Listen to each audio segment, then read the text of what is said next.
Hello, everyone, and welcome to a CPN, that's the Conscious People's Network's workshop called The Shape. It's the Shape Workshop, Part 2, and our instructor is Litmus A. Freeman. And let me just introduce Litmus briefly. Litmus, and I have a little blurb on you. Litmus A. Freeman returns to share his insights on how we can learn from astronomology and can convey messages and connect to our inner selves and with each other. So I'm excited to learn more, extending about the astrological charts that we're going to embark on to learn more about transits and more wisdom brought to us by Litmus A. Freeman. So thank you, Litmus. Well, thank you, Enolia, for that lovely introduction. Okay, lovely. Right, well, I'd like to thank you all for joining, and welcome to Alexia as well. Got your power back. And who we got? Kanobo, and of course Enolia, who introduced it, and Anna, I think, and Charlie. Right, so let's get cracking. So what I'd like to do is just tell you what today's UCC date is. So it's the 8th of THREE-Gemini. You can say the 8th of Gemini. I always put the 3 in there just to remind everyone that Gemini is the 3rd month of the year, or the 3rd sign, and it corresponds to the 3rd house. So that's why I've got the 3 there in big letters. All right, 8 THREE-Gemini, and we're in the year 13525. And that's since the start of the great year, of course. All right, so that's today. I just want to show you that on the calendar. So here's Gemini, and here's the 8th here. I hope you can see that all right on your screens. Obviously, it's not as big like this as we'd like it to be, but so you got this Gregorian date down the bottom there of each day. This number here is just that's the number of days I've been on the planet. So I'll give my age away there for anyone with a calculator. But of course, yeah, I am 35 years old, as you will probably know. Right, so that's today's date, the date of the workshop.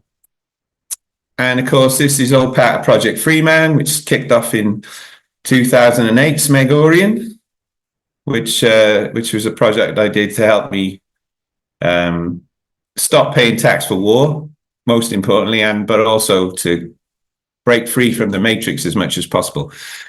So these are a series of wisdom workouts, as I call them, and under Project Freeman.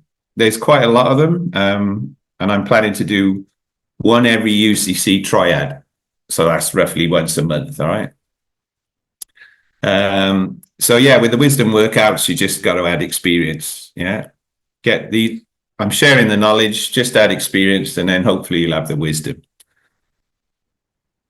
And Project Freeman is in 3 parts: free the body, free the mind, and free the spirit. I'm well into the latter stages of part 3 these days. I get a bit bored with the part 1 stuff, I got to be honest. The part 2 stuff is still interesting, but I'm really into the part 3 stuff. That's where it's all at for me these days. So it's all about all is one. Free the spirit, all is one. There we go. So it's the reuniting of science and spirituality for a sciential experience. All right, so that's what we're all about. Now, part 3, each part of Project Freeman breaks, I could call it Project 3-Man, actually, because it breaks down into 3 parts. And in each part has got 3 phases. So there's 9 phases in all, which 9 is my favorite number. And today we're, with part 3, all is one, we're trying to achieve a AAA unity rating, as I call it. because we've got astronomology, alchemy, and then ascending, using what we know about the great year to elevate our consciousness. We haven't done much about alchemy yet, the great work, but that's for another day. So let's get into the astronomology. Now, I just want to have a quick recap of the 3 sessions we've done so far. All right. So if you remember back to the 1st of Pisces last year, UCC, so that was February 19th in the Gregorian, and that's when we kicked off with the great year cycle of consciousness. So let's have a quick recap of that. I've now got quite a snazzy little graphic here. Just going to try to see if I can make this a bit bigger. Zoom. Page width. There we go. Let's make it. It's a little bit bigger. So this is a great year. And we started at the top in the golden age, years 1 or 0, and we descend for 12,000 years to the bottom. And now we've come up again just to here in the Bronze Age here. So this is the 24,000 year cycle of the rise and fall of planetary consciousness.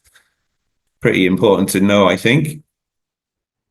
Now, if you remember, this very busy hand-drawn graphic I did, which I can put on the thing behind me if necessary, but this was a hand-drawn overlay of our known history that I put onto the yoga, the great year yoga cycle.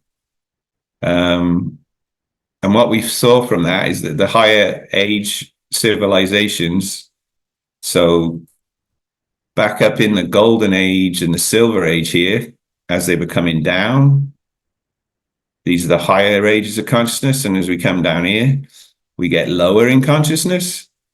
The Greeks call this the golden age, the silver age, the bronze age, and the iron age. So yeah, I put all the known history here, this bit on. And what we found is higher age civilizations lasted for thousands of years. So if we look at India and Egypt, they go on for thousands of years, but civilizations last for less and less time as we descend in consciousness. So as we go down through the Greek, the Roman, and then into the English sort of empires, you find they last less and less time. And the English, what they call the British, but really it's the English Empire, only lasted about 350 years, whereas India was more like 7,000 years, and Egypt. So that's the sort of thing we're talking about. Litmus, yeah. can I just pause you for a second? Can you collapse the side panels? Do you see where the little black areas are? That one and the other one. Yeah. The other one. I can't see the other one because you're... right, let's try this. Yeah, that's better, isn't it? Yeah. Good idea, Anelia. Awesome. Thank Anna for that. Oh, well done, Anna. Right, let me zoom in a bit as well, and then we should get it really snazzy. Okay, that's probably a bit too much. Let's just take that back a little bit. Okay, yeah, that's much better. Thanks, guys. All right, so yeah, the known history is only 38% of the total cycle. So we only know about 9,000 years from the 4,500s to the 13,520s, which is where we are now. That's UCC, because don't forget the UCC year number is based on this cycle of consciousness from the start there. So in the Gregorian, you're looking at from 7,000 BCE to now. That's what we know about, which is all that bit there. Now, how do I move slides then like this? Use the arrow. Use the arrow key on your keyboard. You should be able to hit right arrow key and it should move the whole slide to the right, or go to advance. It's moving the slide, but not going to the next. I might have to have the... Okay. You're gonna have to have the left-hand panel open then. Yeah, okay, views. Will it be side slide pane? Yeah, I'll have to have that one open, I think, so I can maneuver myself around. Okay. Right. Yeah, so that's all we know about that era. And if we zoom in on the Kali Yuga, the age of ignorance, the age of gross matter, which is 2,400 years, it's only 10% of the cycle, this bit here.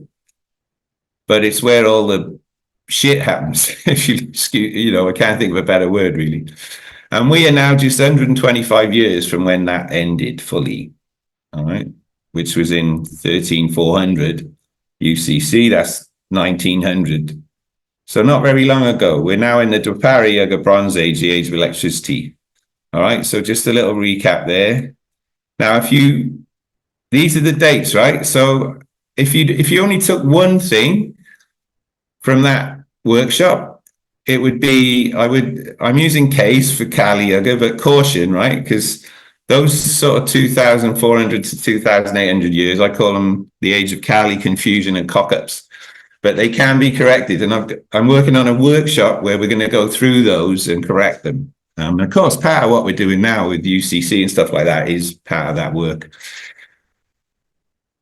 But Joe, so if you only remember one thing, whenever you come across any information that was originated between 900 BCE and 1900 CE, just put a big warning caution stamp on it, because it's likely to be corrupted in some way with sort of age of ignorance mentality through Kali Yuga.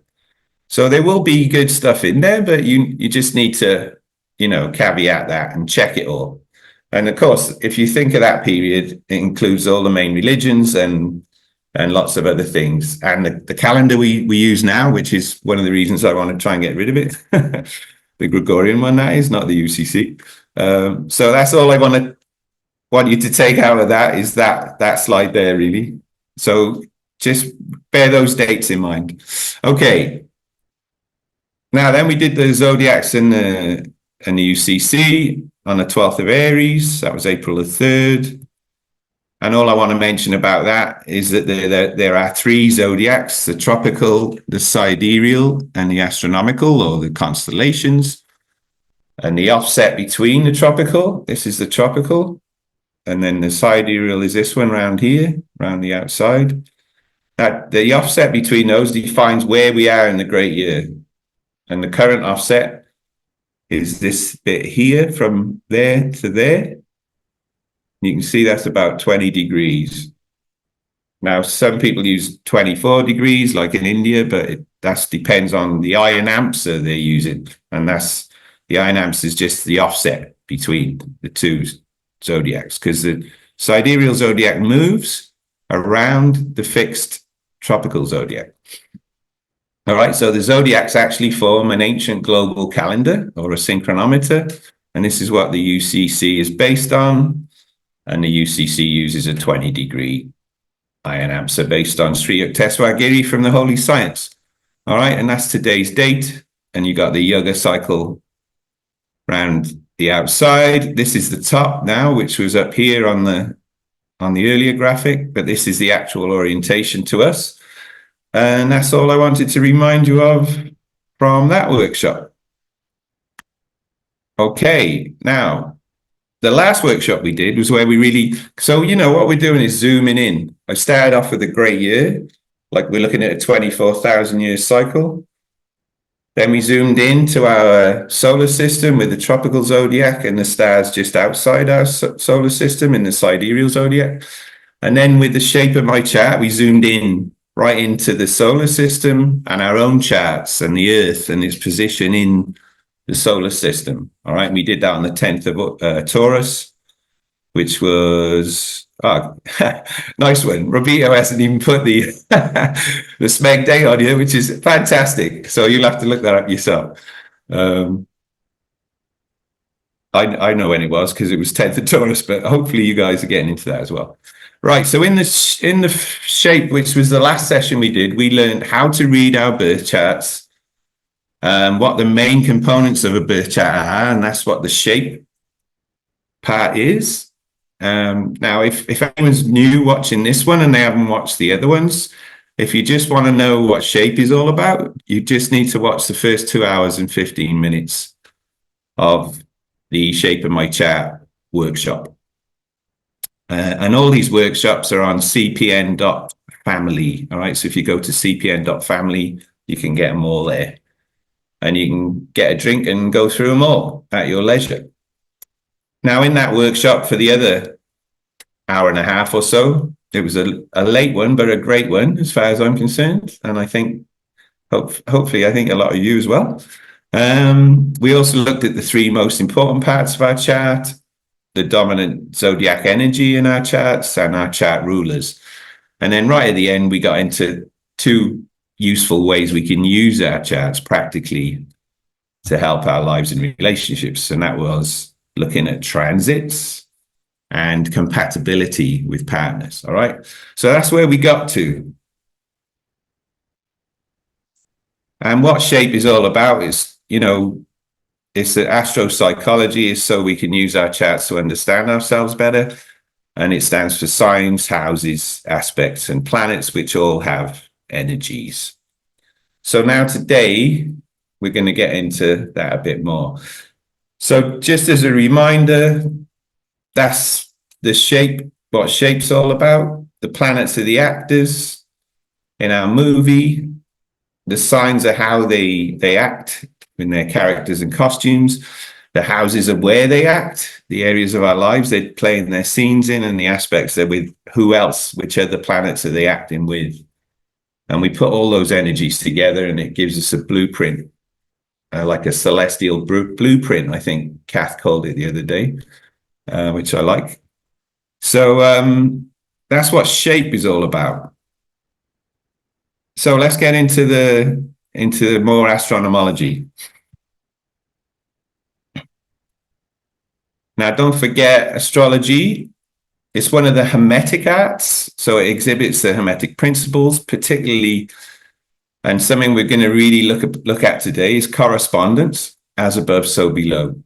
It's derived from sacred geometry, and that's another workshop we're going to do soon, showing you how the zodiac is derived from sacred geometry. And the etymology of astrology is a telling of the celestial bodies. So it's the stars, the planets, and the constellations, but particularly, as far as we're concerned, the planets. And it's a tool to help us know ourselves through astropsychology much better, realize our similarities, celebrate our differences, and be what I call ACE, to have acceptance and compassion and empathy for ourselves and others, to help us balance our lives and thereby raise our conscious vibration. And that certainly seems to be happening right now. I don't know about you guys, but I'm really feeling this since the Jupiter-Uranus conjunction on, like, what was it, 6th of Pisces, 24th of Feb. I've really felt the energies all going up. And it's like being on MDMA all the time. That's what. Not that I've ever used that, of course, but yeah, that's what I'm finding. So don't forget now, as always with this astronomology, we need to use our iPod.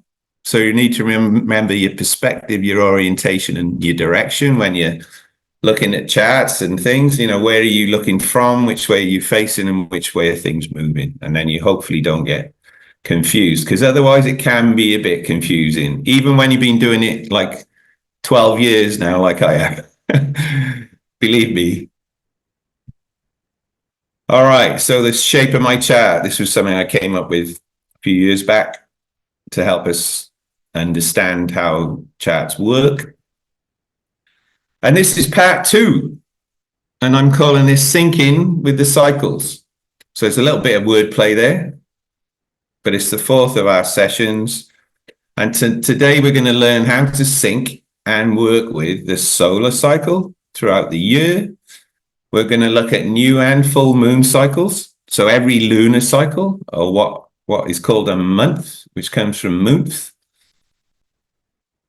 And with those cycles, how we can set intentions. I'm probably going to change that word intention, because I don't want to be in tension when I'm setting intentions. So I'm more going to use like growing our seeds or planting seeds or setting goals or something like that rather than intention. But anyway, we can set those things in each of those cycles as we go through them, depending on the sign and the house that the events occur in. So the sign is the collective thing that's happening to everyone, the shared energy in the zodiac, and the house is the individual way that that affects us personally based on our birth chart. All right, and if we understand all of that, we can go with the flow of the as above, so below. And if we got time today, we're going to look at planetary transits as well. So working with those as they occur, and they're happening all the time. If you ever try to keep up with all the different transits going on, you'll be doing it every day. That's kind of where I've got to now. Every day I get a notification about a transit, like beginning or ending or whatever. Right, now, guys, I hope you got all your bits and bobs with you, because we're going to get straight into it with an exercise. So, sync in with the solar cycle first. So now we're zooming in again, right? We got into the solar system and we've looked at our charts and the zodiac. And now we're just going to look at the year. If you remember way back at the start of the first workshop on the great year, we looked at the great year, the year, and the month and the day, those four main cycles. So now we've zoomed in from the great year and we've reached the solar cycle. So that's the year, the orbit of the Earth around the sun, or from our perspective, the apparent path of the sun through the zodiac on what's called the ecliptic. All right. So now we want to get in sync with this cycle. You know, the Gregorian calendar is not in sync with this cycle at all. It doesn't start at the right time of the year, and it doesn't line up with the seasons. It's got a slaving day week and weekends and all of this kind of thing. But if you want to get in sync with this seasonal cycle, this is a great way to do it. So exercise 1. Here we go. Right, so locate the start of the sign, and don't forget the signs of the collective. Locate the start of the sign Aries in your chart. That's the first thing you got to do. Because Aries is the first sign, the first 30-degree segment, which is roughly 30 days of the year, yeah? So there's 365 and a quarter days in the year, and there's 360 degrees. So you can see that it's roughly 1 degree per day. It's a little bit less if you do the math, but it's, 0.9 whatever of a day. So Aries is the first of those segments. It's the first sign of the zodiac, and so it's the first sign of the year. That's when the UCC year starts. That's when the zodiac starts. You can call it the astrological year or whatever, but it's basically the first sign of that zodiac. So if you find that point, see which house that is in for you. So this is where it affects you individually. So this is the house where you start the collective year, all right, every year. So every year on the Aries equinox, when we start the year, you'll be in the same house. So my question to you is, having done that, what area of your life do you start each year in? So this is where you might want to check back to your juicy bits from last time, where we're looking at what areas the houses represent, all right? And then once you figure that out, you can go to New Year's Day on your calendar, your UCC calendar, and you can write on there, I start the year in my whatever house. Right, so who's done that and wants to chip in and let us know what house they're in at the start of the year? Anyone want to have a go? Do you want me to show you mine? Kathleen and Anna have both identified there, so why don't you go with each of them, Kathleen and Anna? Okay, I'll just share mine, just an example for everyone. good to make sure I did it right. Okay. Hey, look, don't worry if you didn't, right? It doesn't matter. It's no, we all got to start somewhere, and some of this might be new to a lot of you. So please don't worry about if getting it wrong. There's no wrong or right? We're just all learning together. But yeah, the zodiac. Yeah. So this is what I've done. I put a line here on the zodiac ring of my birth chart. So this is where the year starts, and the year starts there for everyone. So that's the first point of the sign Aries. That's the Aries equinox. And in the Gregorian, that's the 20th of March. All right. So that's where mine is. And you can see this is my 9th house here. And that's my 10th house. So you can see that I start the year in my 9th house. So in this seasonal cycle of the rise and fall of light and heat, the first point of Aries is in my 9th house. So I start the collective year that we all share in a philosophical mood, because the 9th house is the house of philosophy. All right. Now I'm just keeping it simple. I'm just using one word for now. There's a lot more to the 9th house than that, as anyone who studied this stuff will know. But just for the example, that's the way I start the year, in a philosophical mood. All right. So yeah. Right. Who wants to go next then? Anna, was it going to be you? Yeah, I realized I went to the wrong side of Aries, so I thought it was the 9th, but it's actually the 8th. Okay, well, that's good. That's good, because that gives me a good excuse to remind everyone that the zodiac goes anti-clockwise. Anti-clockwise. So we're so used to following clocks, right? Because we've been misled through Kali Yuga. Don't forget, clocks are a Kali Yuga invention.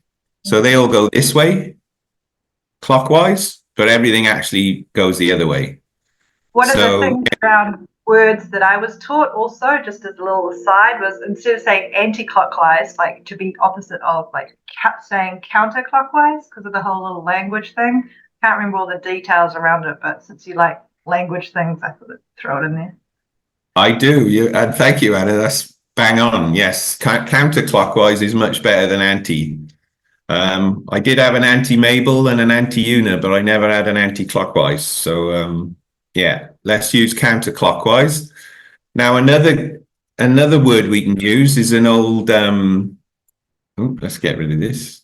I still seem to have some notifications coming.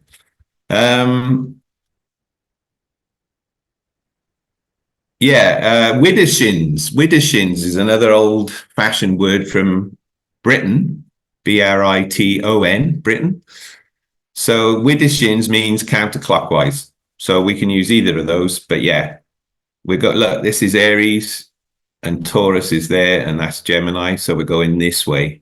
So yeah, Anna, maybe you went there, but that's okay, because we can see Pisces, and the cycle ends at the end of Pisces and starts at the start of Aries. So there we go. That's the point there.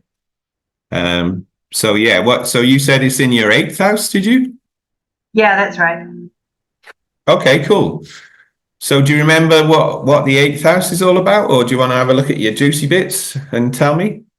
I'll have to have a look at the juicy bits. Where is it? Oops.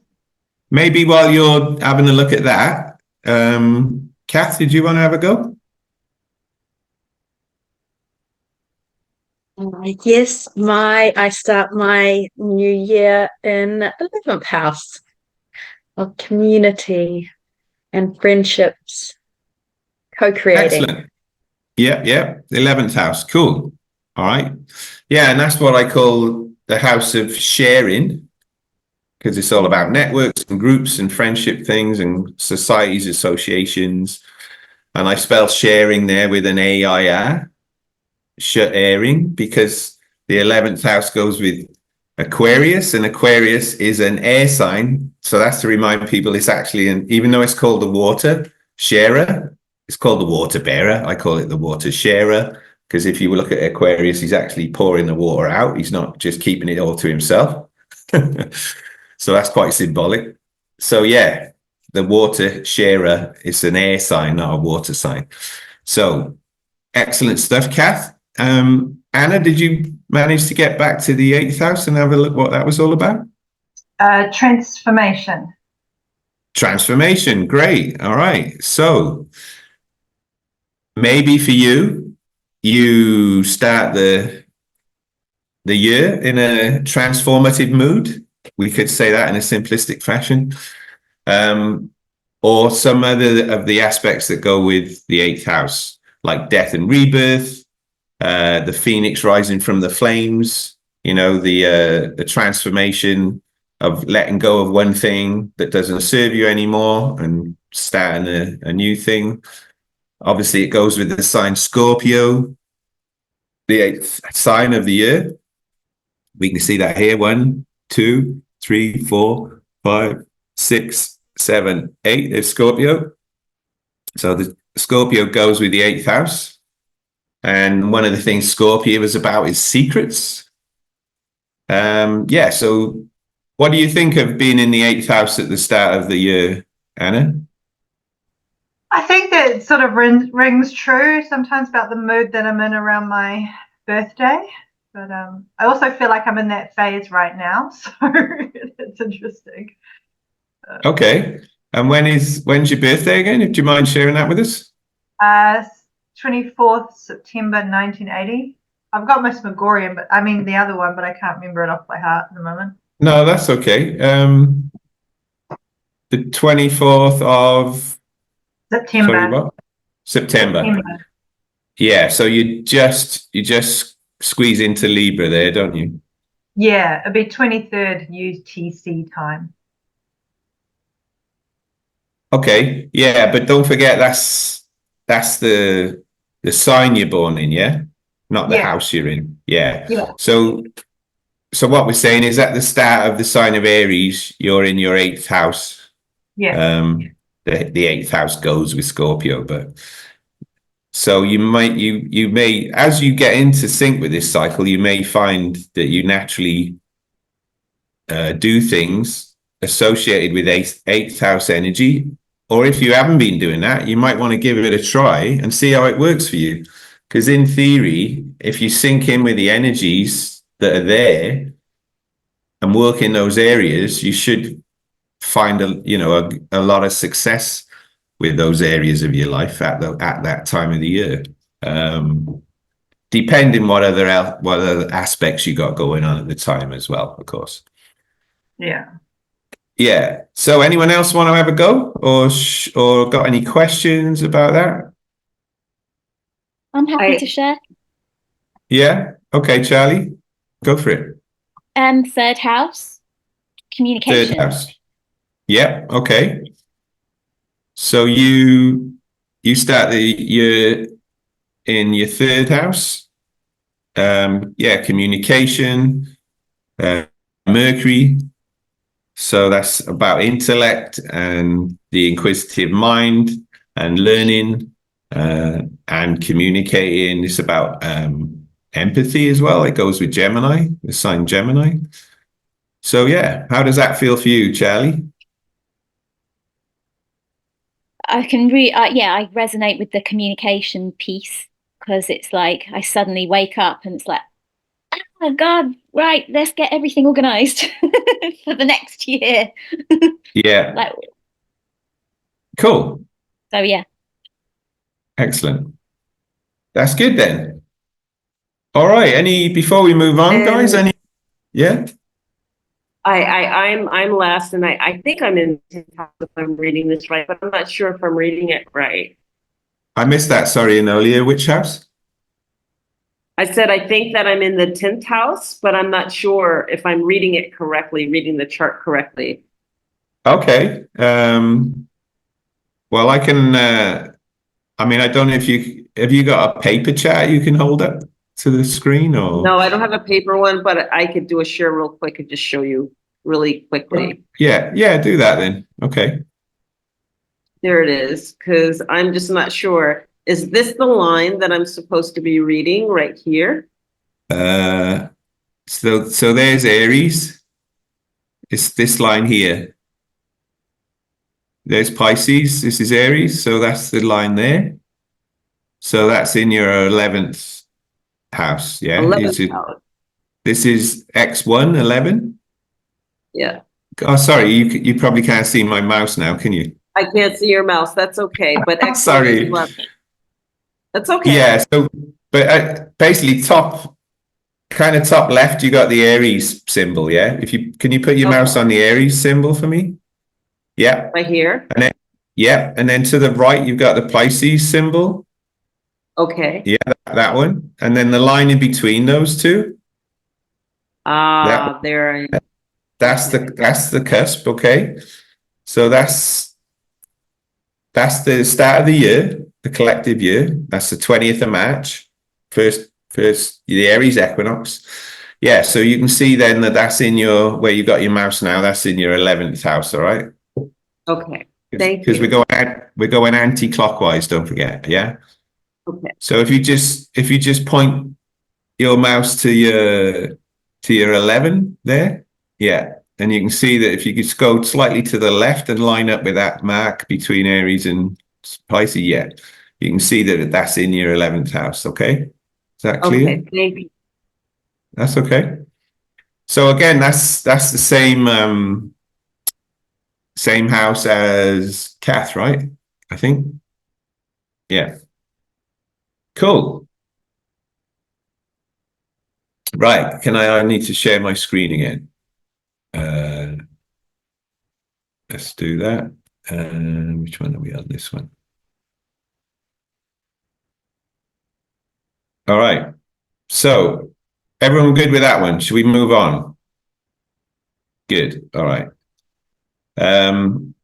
I don't really see the chats while I'm in this mode. So if anyone's sending me questions, I can't see it. Okay. I'm reading them up that they come through, and that was just Alexia basically saying that she believed that hers was in the 4th, I believe. Right. Okay. Who's that again? Sorry. It's me, Alexia. Alexia. Charlie. Hi, Alexia. I'm just trying to catch up, but it looks like 4th or 5th. My house. I will have to. Yeah. I have your chart, Alexia, for the Placidus system, and your Aries is in the 5th house. Okay. Thank you. Thanks. Thank you. Thank I'll you. just send it to you, Kath. Thank you, Kath. Hopefully you can see that then, Okay. Alexia. Right, I was If going you the wrong way. Yeah. Yeah, you don't forget it goes anti-clockwise. So if you drew a line on your chart, this is one of the reasons I love to print things off and use paper and pens and draw on things, because it's so much easier than just doing everything digitally. Personally, I find that. Maybe it's the era I'm from, I don't know, but digital's good, digital's great. I mean, it means we can do this kind of thing, but you can't it's like books, right? It's nice to be able to read a book if you can't read it any other way on a tablet or something. But you can't be just having a book in your hands and feeling the paper and turning the pages. Personally, anyway. So let's move on. But yeah, print your charts off and draw all over them, and put marks on them and stuff, and it really brings it to life for you. So that was the exercise 1. So let's have a look at exercise 2. Now, I'm not going to go through the whole of this, but this is something you can do in your own time, offline. So we're still syncing in with the solar cycle. So we're flowing in sync with the year. This exercise so we've done exercise 1. So the house where you start the year, yeah? So make a note of that house. And that means now you can work your way through your UCC calendar, and you can mark the days upon which the sun enters each of your houses. Now, how the hell are you going to do that? I hear you cry. Well, don't forget, zodiac degrees equal pretty much UCC dates, all right? So whatever degree of a sign you've got a house cusp or a planet or anything in, that's a date in the calendar. Because, the zodiac is the ancient global calendar. So if you do that, you'll be in sync with the area of your life being illuminated by the sun, your motivation, throughout the seasonal year cycle. All right. So my question then would be, what house energies are you likely to be most motivated by when, at which times of the year? So let me show you that one in my chat. Woo! God, this is sensitive, this mouse. Right. So let's have a look at my chart again. All right.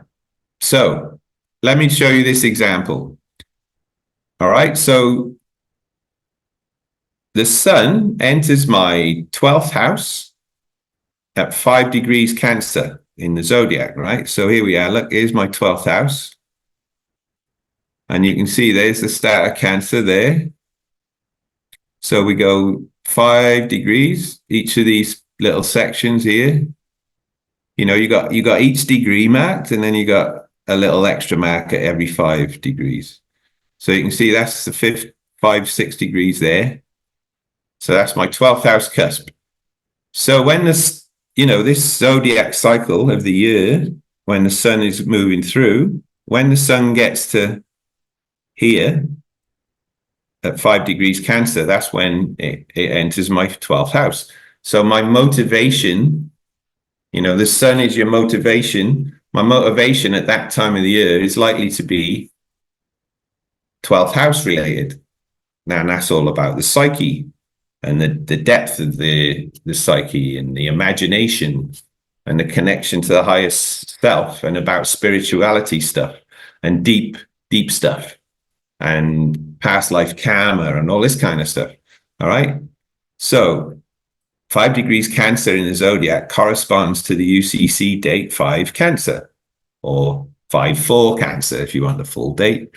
But we don't always have to write the full date. In fact, I often just write 5 and then the Cancer symbol. it's much quicker. So 5 degrees Cancer there in my chart, that's the 5th of Cancer in my calendar, right?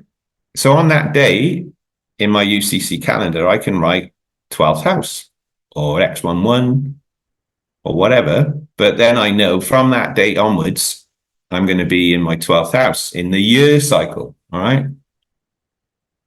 So let's have a look. Here's 4 Cancer this year. So that's next month in the UCC.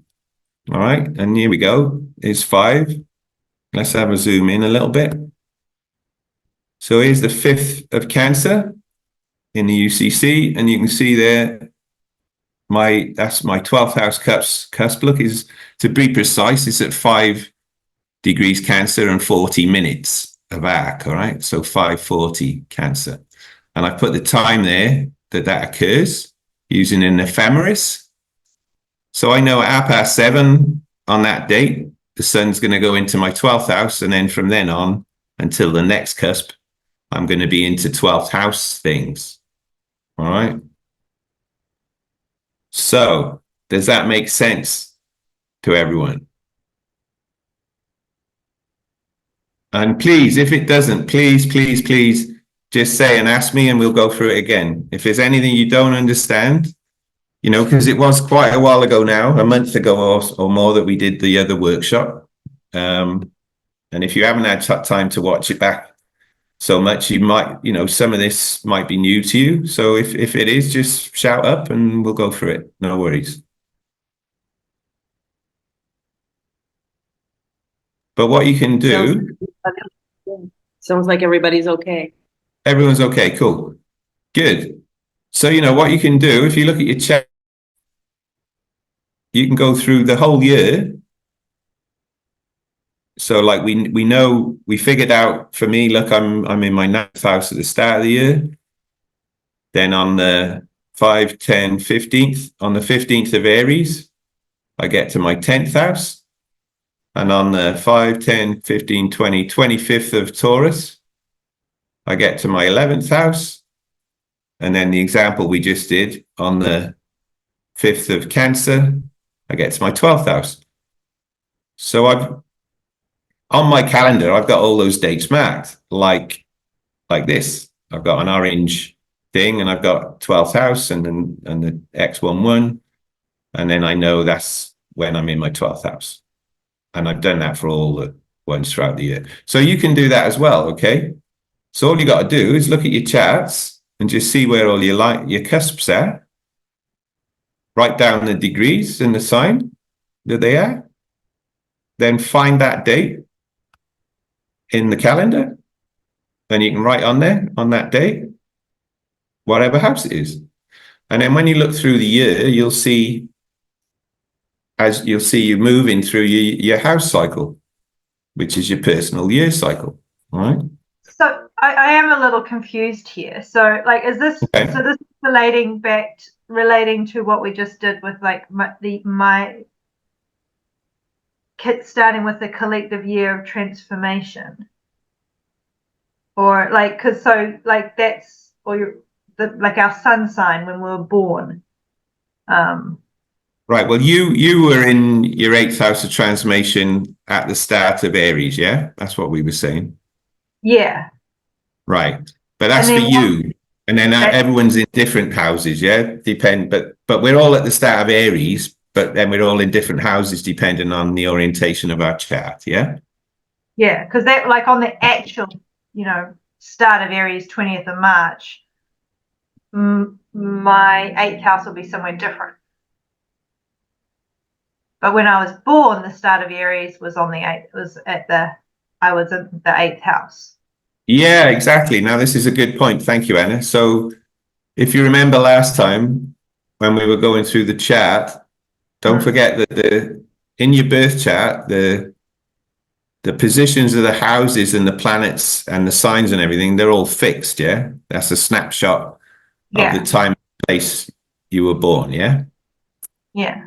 And that's your reference for everything all through your life. That's your reference. So that stays fixed. Okay. Now, yeah, on the 20th of March, every year, things are moving all the time, right? Yeah. But for you, every year on the 20th of March at the Aries equinox, the start of the UCC calendar, you will always be with the sun, the solar cycle, the year cycle, you'll always be in your 8th house, always, all right? Because it follows your birth chart. Yeah, that's what I'm not understanding. Because okay, interesting. Like, because my birth chart, like, that's the fixed thing. Mm-hmm.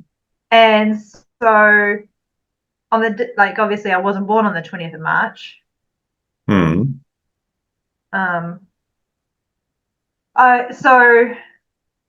But because that's my birth chart and say imprint of energy from that exact time, when it actually is the 20th of March in Aries or whatever, the beginning, then I have those influence of that because that's where that was on my birthday. Yes, absolutely. So that energy comes into that time every year. Every year. Yep, absolutely right. Every year, exactly the same, because it's a cycle. Okay. This is the whole point. The zodiac is a cycle. So I don't even know, like, so the imprint of my birth energy will come with me to the beginning of not my personal year, but the beginning of the collective year. Is that what you're saying?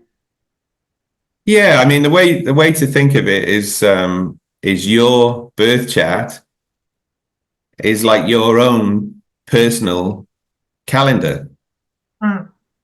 Yeah. Yeah, but I guess So like, I guess when we say that, I see that as, so my year personally begins for me on my birth date. It doesn't begin at the collective year, but this is how we get to the collective year. So that's where I'm no. All right, no, I understand. There's three. There's 3 zodiacs. Well, there's 3 years as well. So let me just explain. So we've got the year. You're saying your personal year starts from your birthday, right? Yeah, because I thought that's what you meant. Around my birthday, No. Aries is in my 8th house, so that energy of transformation is happening around my birthday, not necessarily at the time of the collective year. Yeah, no. So what we count our age in years from our birthday, yeah? Yeah. But that's not the start of our personal year in our birth chart.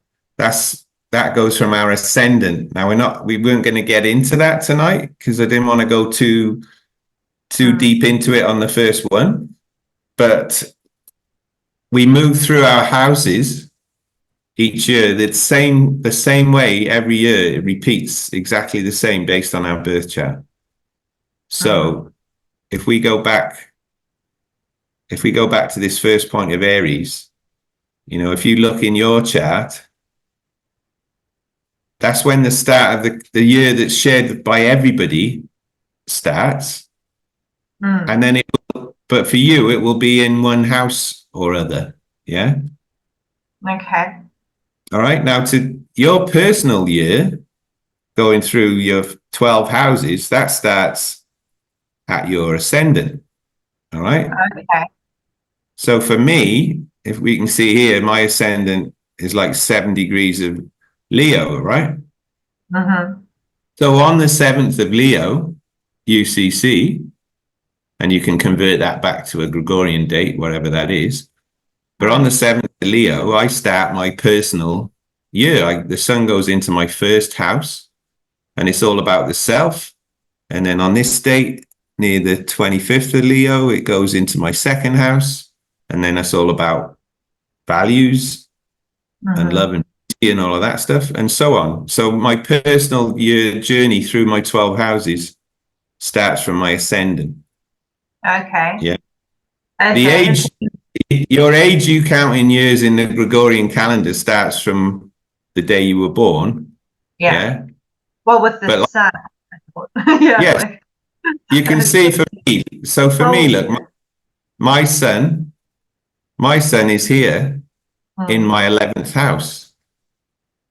So when I was born, the sun was in my 11th house. So I was born in my 11th house. Yeah. See what I mean? The sun was in my 11th house in the year cycle. Okay.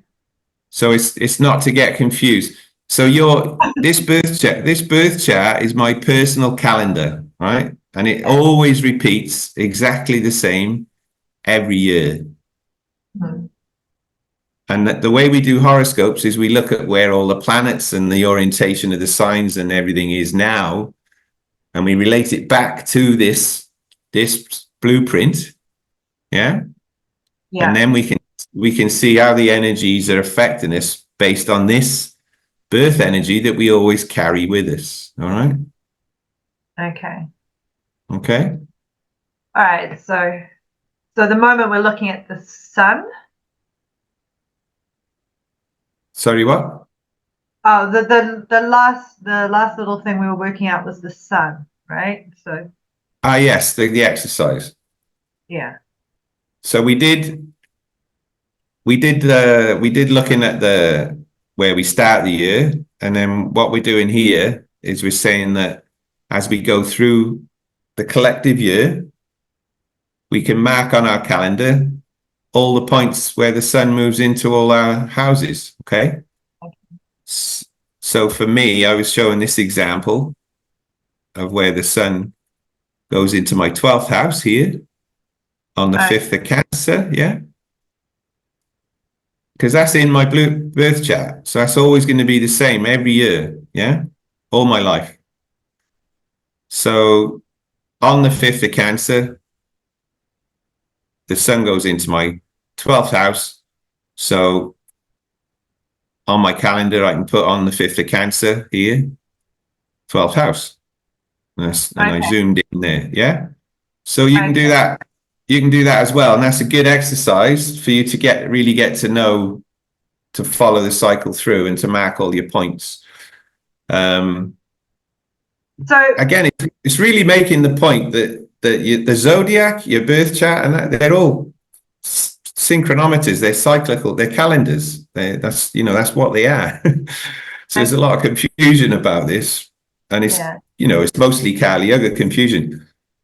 And because we all use this Gregorian system, we've kind of forgotten how the actual cycles work. But this is how they work in reality, and this is how they affect us. Yeah, that's the point. So for me, my sun is like 0 degrees of Libra, so it's like right on that line between the second and the third house, almost like it's like I'm kind of sitting on it by like less than a degree away from the third house, I guess, moving from the second to the third, I think. Are you talking signs now or houses? A house. So like I'm like, like, because I remember your birthday is like the day after the Libra equinox, right? Yeah, so I'm at like, I guess they call it 0, what do you say, 0.43 degrees Libra. Yeah, so that's 43 minutes, so not even 1 degree of Libra. So basically that means you're in the first degree, yeah, because you haven't got to 1 degree yet, but you've gone past 0, so you're in Libra, but you haven't even got to the end of the first degree. So you're in the first degree, the very first degree of it. So it's like the first full day of Libra, yeah? Yeah, I guess there's a proper line there too. So your sun, on your chart, your sun will be showing right on the cusp of Virgo and Libra, right? Oh yeah, actually I see it now because of they just sort of put them next to each other, but I can see the actual mark is where that is. That's so it. Yeah, that's in the second house, so I'm still like 10 degrees away from the third house. Okay, great. There you go. Okay. So what you can do with the calendar is you can get all the, if you go around your chart, so you go around your chart and write down all the degrees that these cusps are at, yeah? And I mean, I do it because the calendar starts in Aries. I just start in Aries and I go through the calendar. I could show you if I get my calendar. I might do that in a minute just to clear it up. But basically, I start in the month of Aries and I go through and I think, right, the first thing I come to here is my 10th house cusp. So I write that on my calendar, and I got Jupiter right there, virtually on the same day. It is actually on the same day, so I put that on my calendar. And then I keep going around here, and then I go, all right, when I'm in the second month in Taurus, and I've got my 11th house cusp, so I write that on there. And then I keep going, and once I'm into Gemini, I've got my Mercury there and my Venus. So I put those on my calendar. Let me just show you Gemini, and I'll show you what I mean. So that's not Gemini, that's Cancer. Here's Gemini. So look, here's Gemini.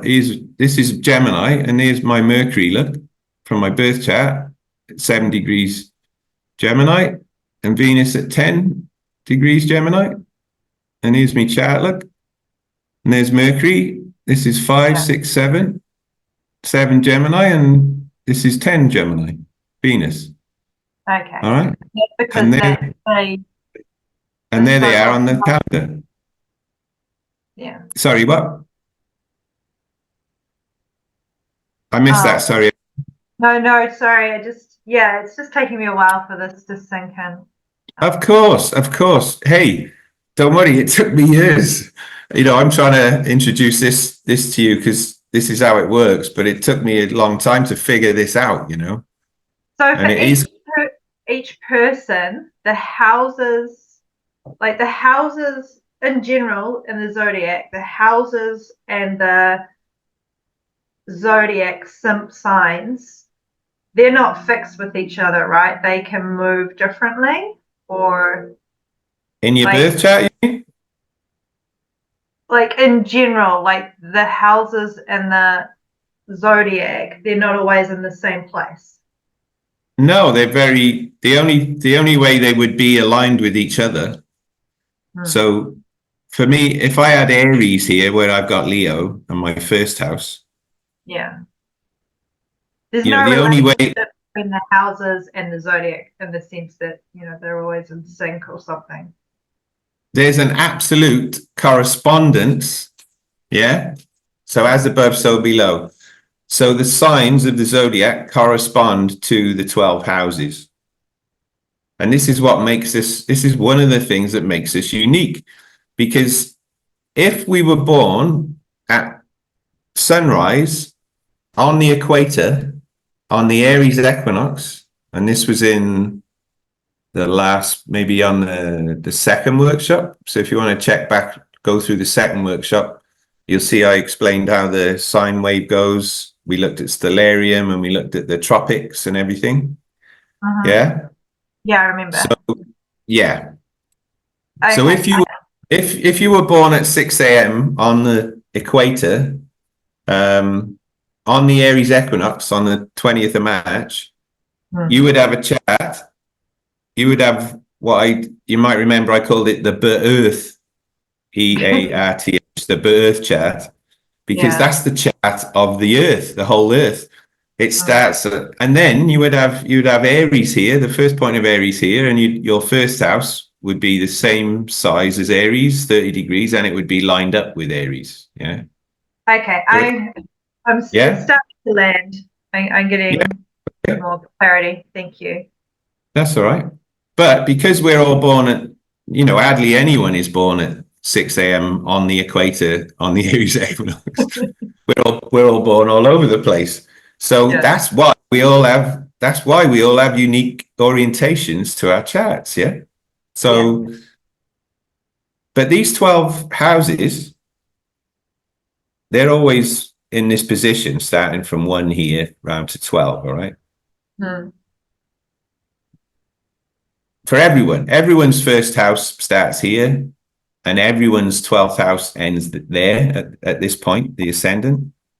But the sizes of your houses going round, using the plaster system will depend on the angle that the Earth was tilted. You know, imagine this is the Earth. Imagine this is the pole of the Earth. You can imagine it like that, and it's spinning anti-clockwise. So that's the top of my chart. The top of my chart is in Aries, because that's the way it was orientated when I was born. All right, so we'll all have the line, isn't it? The what? Sorry, the MC line. Yes, the MC, right there. Yeah, that's the midheaven. Yeah. So that's the way the Earth was when I was born, and that means I've got it's. So I haven't got Aries in my first house. I've got Leo. Yeah. So that's one of the things that makes me different to you. Yeah, because you've got, what's your ascendant, Anna? Cancer. Right. So you've got your house of self is in the sign of Cancer, and Cancer is about home and family and sensitivity. So that would make you, your self-identity, that would make that much more sensitive to issues to do with home and family. Right? Whereas for me, it's all about Leo things, which is all about creativity and fun and humor and entertainment. So no surprise. No surprise, I love jumping up on stage and showing off and playing guitar and singing, you know, because I got Leo on my first house, and I'm like, hey, look at me, everyone, look how cool I am. I'm not cool at all, really, but, you know, in my little world, I'm Leo and I'm loving it, you know. So, you know, this is what makes, one of the things that makes us unique individually is what sign as above, the sign we've got so below in our house. Because the first house is the so below of the first sign as above, Aries. Yeah, but I haven't got Aries, I've got Leo, and so on. So it's the same for everyone. And this is what one of the things that makes us unique. And if you really want to get this, I would recommend probably going back through at least the first 2 hours of the last workshop, and even watch it a few times, or have it on when you're making bread. You know, I'm not obviously, I don't want you I'm not trying to take over your life or anything, but if you really want to get into it, like use it like a podcast, and just have it playing when you're doing other things or something, and then, depending on how much you want to get into it. But if you really want to get into it, because I got to say, doing this, it's really changed my life, it's really opened up. I can't believe I'm so in flow with the universe right now. It's amazing. I've never felt like this in my entire life. And I'm sure a lot of that is just because I've been doing this now for so many years. And maybe Kath, who does this quite a lot as well. I don't know how you feel, Kath, but yeah, you feel the same thing, right? You just really feel the energies. So, all right, is that okay for everyone? Yeah, thank you for that. That's yeah. right. Like coming at it from a different, like it's a little bit different way of presenting it from last time. So I'm understanding it in a different way, if that makes sense. Yeah, sure. I mean, It's getting clearer. Thank you. good. That's okay. Well, thank you for asking such a good question, because obviously that's how we can all learn, by answering questions that we can all sort of figure it out. But yeah, this is really following on from the last workshop, where we just explained what all these things are and what they do. And now we're looking at how can we sink in with them and use them practically, not just the theory. Oh, well, that's nice. Well, I know what Gemini stands for, and I can talk about it with my friends. That's cool. But the real valuable practical use of it is like, how can I work with those energies, all the way through the year? So I'm always going with the flow, my own flow in the flow with the zodiac and where all the planets are. And that's what we're trying to get to. And that's what the UCC can really help you do. And maybe to start with, you can just get your Gregorian calendar and you can write on the 20th of March, I would write there, I'm in my 9th house. For on my UCC calendar, that's New Year's Day, and I write on New Year's Day, I'm in my 9th house, But I know that now. I'm always in my 9th house on New Year's Day, always, every year, because it's a repeating cycle. Okay, so let's get back to where we go. Thanks, Anna. Yes, Charlie. Which slide do you want me to put up a question? If you can see this on the chart, there's that little thing down here, a little table. I can't see you at all. Sorry, I've only got 4 people in my sidebar. Well, in the chart that you sent me, there's a little table, and it's got all the degrees on it. Are they the degrees you're talking about? Like yes, yeah, yes, yes, they are. Like 20.59 degrees Sagittarius, for example. Yes. Awesome. So that means my birthday is my ascendant, and that's 29.06 degrees Sagittarius, correct? Your ascendant isn't your birthday. Your ascendant is the start of your first house. But yeah, on your birthday, yes, your ascendant was at 29 degrees Sagittarius. Yeah, that's right. Okay. Yeah. So, yeah. So you can either go around your chart and look where all the cusps are and read off the degrees. And that's what I was hoping you'd do, just so it gets you used to using the chart and knowing where everything is, yeah? Or you can cheat like Charlie's doing. Nice one, Charlie. Yeah, but I not that I wanted to cheat. I was working some out, and I was like, but they're the same numbers as these ones down here. Absolutely. Well done, darling. Absolutely. Yes, you can definitely do that. And it's much quicker. You might not get used to the chart and the zodiac so much doing that way, but yes.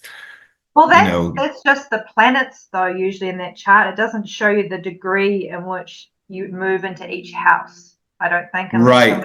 Not a table. Right. Let me answer that one. So the cafe astrology charts only have the planets table and the aspect pyramid. Yeah, the step pyramid thing on the left at the bottom. If you want a chart that's got the cusps of your houses on as well, you need an astro.com chart, all right, or an AstroDienst is the website, but you can get to it astro.com. And if you get your birth chart done there, you'll have a table with all your house cusps on as well. Or if you get your birth chart interpretation report from Cafe Astrology. Some of you got that, right? If you look in the first few pages of your Cafe Astrology report, you'll have a table there, and it'll tell you all the houses and what degrees they start at. All right. So you do it that way, or you can do it for the exercise by going around your chart yourself and writing down the degrees. Yeah, Charlie. And if you were doing that, and then you look, you can check that you're right. You know, if you do it going around your chart, you can check if that's right by comparing it to that table. Yeah, that's what I did. And I was like, oh yeah, that looks right. So I wanted to check with you that I was seeing the right thing. Yeah, you are. I mean, like I say, if you're only looking at your Cafe Astrology chart, it'll only have your planet degrees on it. And if you want your house cusp degrees, you need to look in your Cafe Astrology report. In the first sort of 3 or 4 pages, you'll see a table there that lists all the house cusps. All right. Thank you. That's okay. And then, as I say, all of those degrees, they're all dates. Yeah.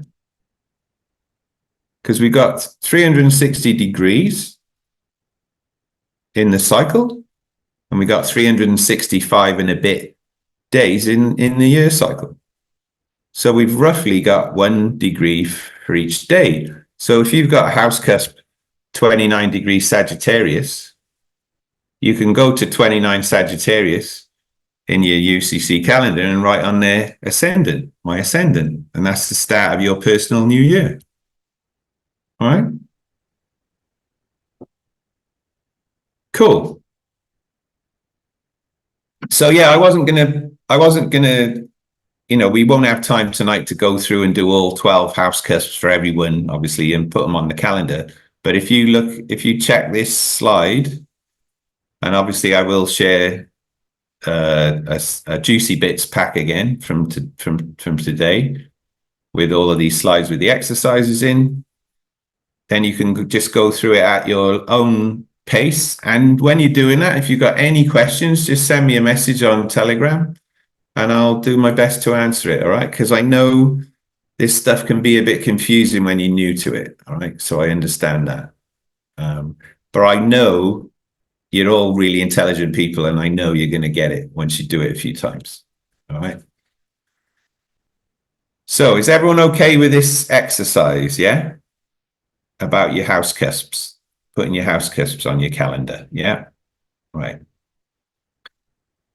So let's move on. Obviously, what you've probably realized is this is all a secret plot to get you using the UCC calendar. And many a true word spoken in jest. No, but hopefully, you know, you'll see the value of the UCC then is that it's your birth chart in a calendar. All right. You can use them both for the same thing. Okay. So if you do that, you'll see which energies that you're likely to be most motivated by at which times of the year, based on which house the sun is in. Yeah. So if you're in your first house, you're going to be all into the self. And it's a good time of year to work on yourself.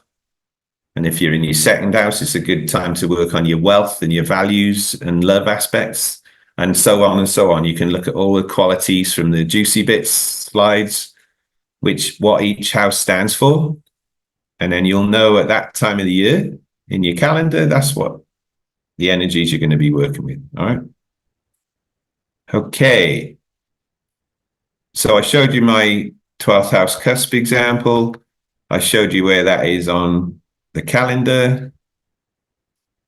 And that's it zoomed in there. Okay. So again, part 2, exercise 2, if you want to, this is more of exercise 2. So if you want to do what Charlie was doing there, if you feel motivated, check where your sun is. You can do the same thing as the house cusps with your planets, like I was showing you in my Mercury and Venus. All right. So again, you just establish the degree of the zodiac at which your planets are located. And then you write the planets onto your UCC on the corresponding date. And this will show you the days on which the sun will be conjunct each of those planets.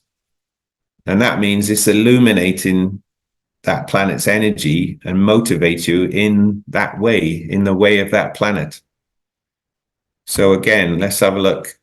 If we look at, let me look at my moon as an example of this one for a planet. So my moon is in the 27th degree of Gemini in the zodiac. Look, there it is. That's Gemini.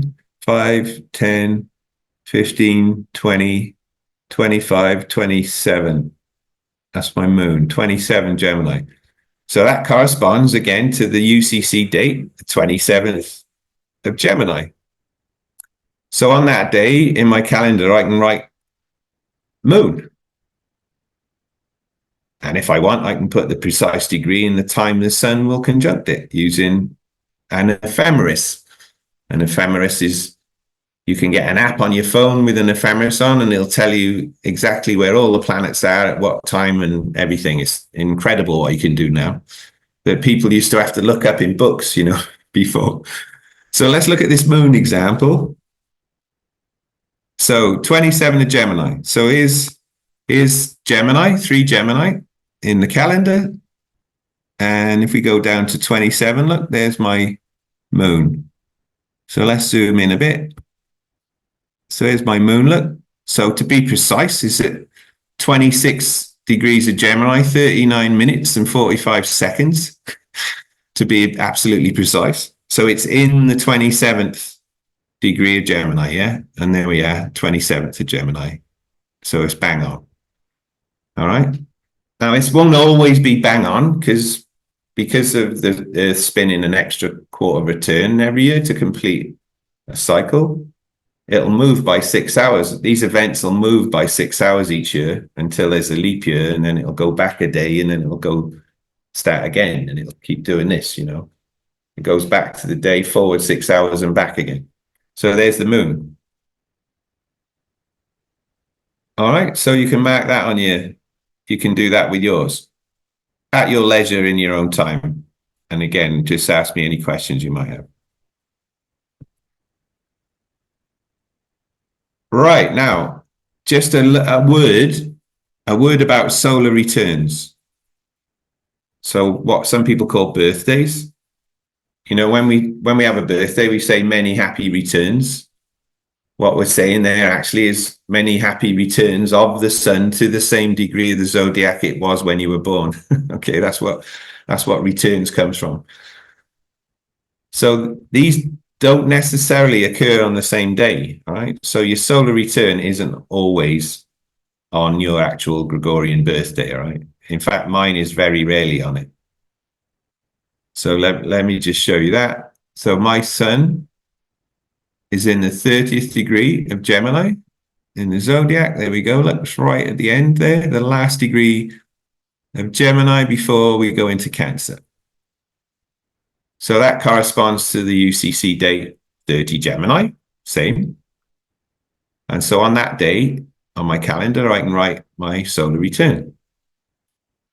And if I so wish, I can put its precise degree and the time it will occur using an ephemeris, all right? So I can tell exactly when I have completed an orbit.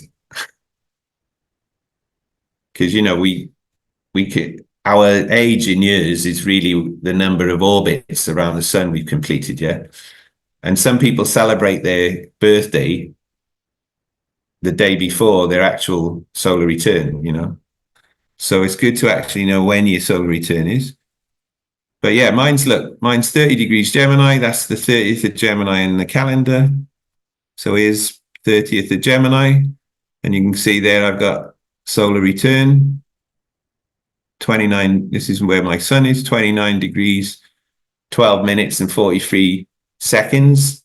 And so it's in the 30th degree of Gemini, and that's the date, the 30th of Gemini.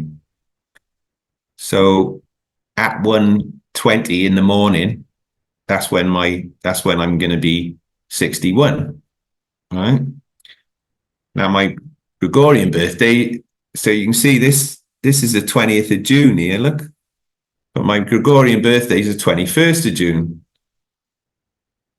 Because I was born early in the morning. So most often in my life, my solar return has been on the 20th of June, not on the 21st.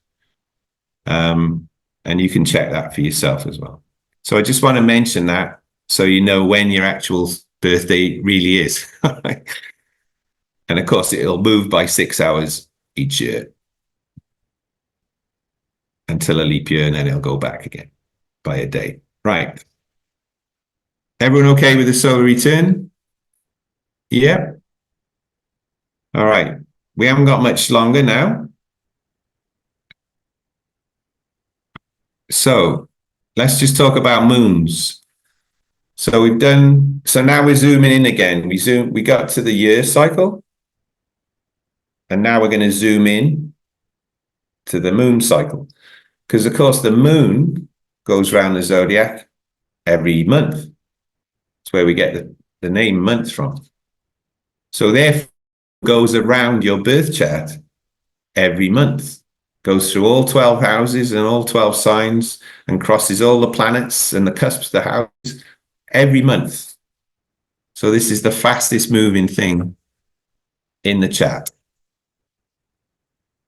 So this is an exercise, the third exercise. This is what we can do with new moons. And this is where it gets really practical and useful day to day. All right. So we can flow in sync with the moon cycle. So if you want to try this, if you locate the new moon in your calendar, because if you've got a UCC, I put all the moons for the whole year on there. And then you establish the zodiac sign and degree at which the new moon occurs. So this will approximately correspond to the date that it is in the calendar, yeah? And then you locate this point in your chart. All right. And then again, you look at which house is that in for you. And then because it's a new moon, this is the area of our lives that we can plant seeds or set growth aims for, depending what house it's in. All right. So let me just show you that again. So if we look at Gemini, let's keep it really current. And you can do this now, if you want to, for the next new moon coming up. So here we go. Look, here's the new moon here. So let's have a look. Let's zoom in a bit. So here's the new moon, 16 of Gemini. So the new moon is going to be approximately 16 degrees of Gemini, all right, within a day or so. And if you want to check the Gregorian date, look, there it is, Thursday, the 6th of June. So on the 6th of June, which is the 16th of Gemini, the moon is going to be at 16 degrees Gemini approximately. And there we go. It says new Gemini moon. It's got the Gemini symbol here. Look. So that's telling you it's the new moon in Gemini, 16 degrees. So what you do is you look in your chart. So 16 degrees Gemini in the zodiac is in my 11th house. Look. So here's Gemini. Here's the 5, 10, 15, 16. So the new moon is going to be there for me, and that's in my 11th house, yeah? So for this new moon, I will set growth aims, we could say intentions, related to sharing my creativity with my networks, because that's what the 11th house is all about, yeah? And that's what I will do. I'll do a little ritual on the new moon, and I'll light some candles and I'll write down some things I want to achieve. And then the energy of the new moon then growing to a full moon will support the growth of those aims that I'm setting. And this is how we can really work with and the moon energy is really powerful, because don't forget how big it is and how close it is to us. So it's really huge, you know, it's an anomaly. There is no other moon that's anywhere near as big in relation to its planet as our moon. So the energy of it, and you know, it moves all the tides, moves all the oceans of the world around. And if you remember from the other workshop, we're mostly made of water. So it's going to affect us deeply as well, and our emotions. So we can really work with these moon energies now. On a new moon, we can set some aims depending on the house it's in. So as we can see here, mine's in my 11th house. So I'm going to be setting aims about how I'm going to share my creativity with my networks. For example, doing CPN workshops. Now you can set short-term aims for the next 15 days as the moon grows to the full moon in this month. But really, the most valuable thing is to set longer-term 6-month goals. So this is a new moon in Gemini, all right? And in 6 months' time, the full moon will be in Gemini. So you've got 6 months growing of the Gemini moon. So the Gemini moon cycle is from new moon in Gemini till full moon in Gemini. And when the moon is full in Gemini in 6 months' time, that's when the intentions that you set on this new moon in Gemini will come to fruition. So this is a really practical way of using your chart and the calendar.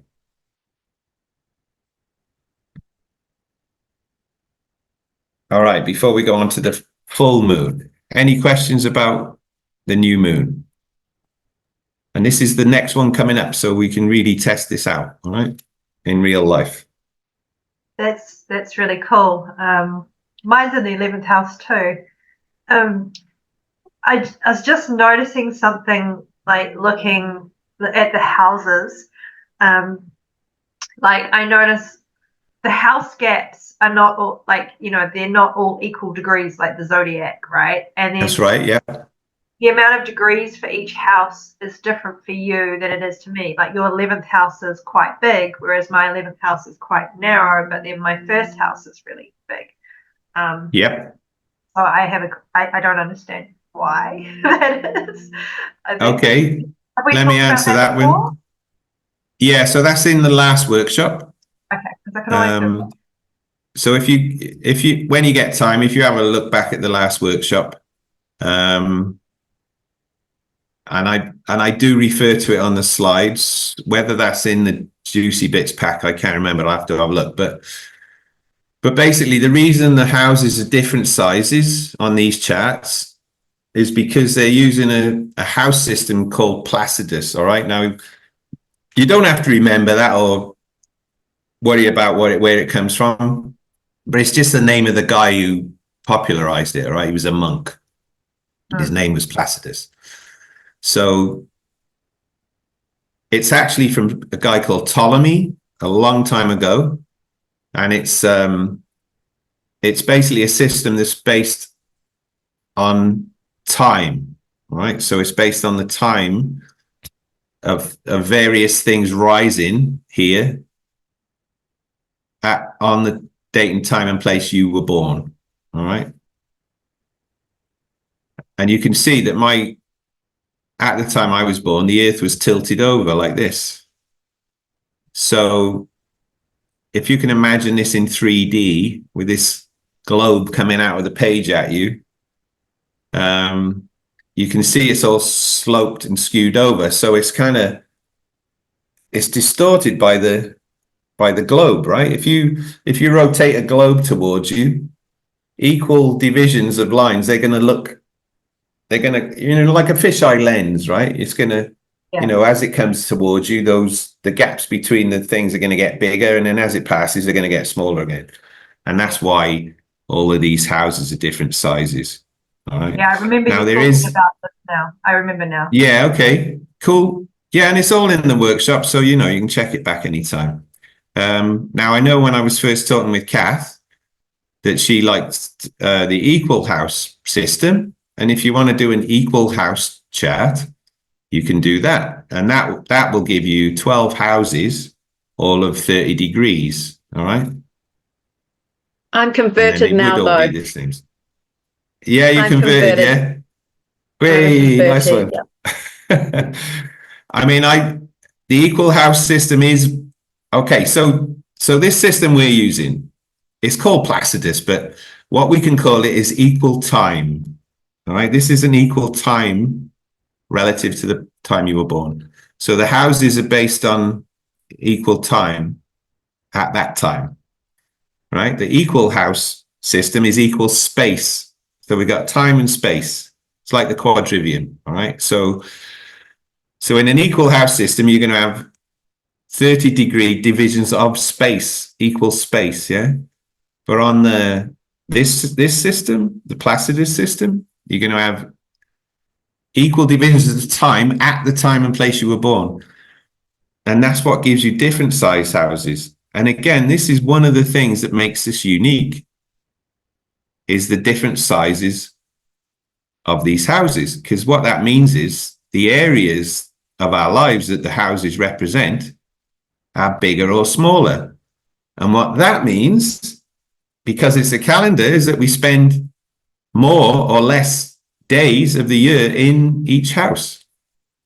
So as you pointed out, Anna, don't forget the zodiac's made of poo, right? So it's pairs of opposites. So what you'll notice is your first house is the same size as your seventh house, and your second is the same as your eighth, and the third is your ninth, and so on. So you can see my biggest houses are my fifth there, and the one opposite, the 11th. Now, the fifth house is the house of creativity. So that's where I create things. And I'm in that house from the 25th of Scorpio until the 5th of Capricorn. All right. So through the end of the autumn and just into the start of the winter, I'm in my fifth house. Now I can create things there, but where I share them with the world is in my 11th house. This is about sharing your creativity in the public. Because don't forget from the last workshop, all the houses in the top of the chart are the public houses out in the world. These are in the daytime part of the chart. And all the houses below the horizon here are in the nighttime part of the chart. They represent our inner world.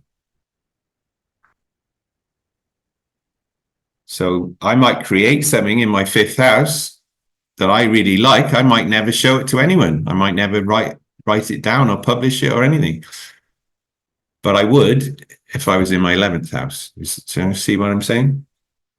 So yeah, they're all different sizes. And that means, you know, if you do the exercise and you put all the dates in the calendar that you go into your various houses throughout the year, you'll see that you spend a lot more days in your bigger houses and fewer days in your smaller houses. And that's intentional. That's for a reason.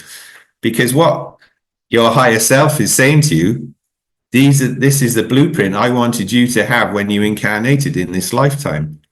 And I wanted you to focus more on litmus. I wanted you to focus more time of the year on your creativity and more time of the year sharing that creativity with your networks and your groups. And that's why I gave you this birth time and place location that made your chart this way with your big 5th and 11th houses. All right. And you can all do the same. So that's why, so depending where each new moon is, you set your intentions based on the house that it's in for you. Now, the new moon in Gemini, everyone on the planet will share a new moon in Gemini energy. So you can look up on any website, what does new moon in Gemini stand for? But, you know, it's going to be about communication and intellect and all the Gemini things. Yeah. But my tweak on that, you know, my blend in my house is about, for me, it's about sharing with my networks.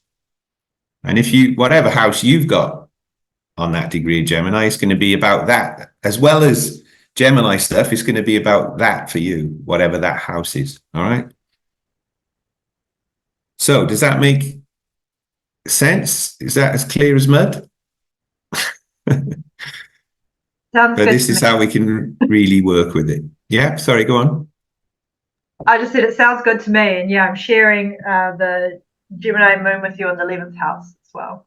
Mm. All right, Anna. Well, let's catch up on the new moon then on the 16th of Gemini. What's the 8th today? So that's in 8 days, the 6th of June. And let's see how we go with it, eh? Sounds good. All right, cool. Now, we're getting near the end now, guys. So your fourth exercise is full moons. So you can do exactly the same thing, flowing in sync with the moon cycle, the lunar cycle. You can do exactly the same with the full moons. So you locate the full moon in your calendar. I put all the moons in the calendar for the whole year. You can see what degree, the sign and degree that the full moon is occurring at, and that will approximately correspond to that date that it's in the calendar at, yeah? And then you find that point in your chart again. And again, you see which house is it in for you. So which area of your life are your planted seeds from 6 months ago coming to fruition? And also in the short term, what a full moon is about letting go. Because on a full moon, the energy has got to its peak and it's going to decline back to a new moon. It's going to go down. So that's a full moon is a great time to let go of stuff.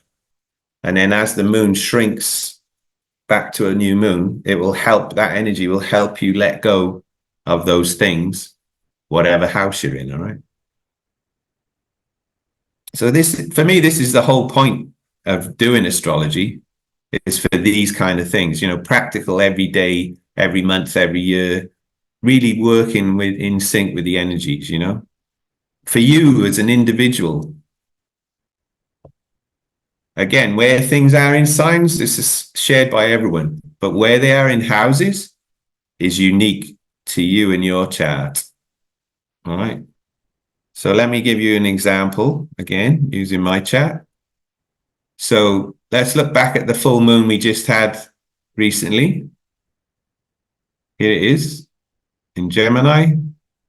So of course, the full moon is going to be in Sagittarius because the full moon is always in the sign that's opposite where the sun is.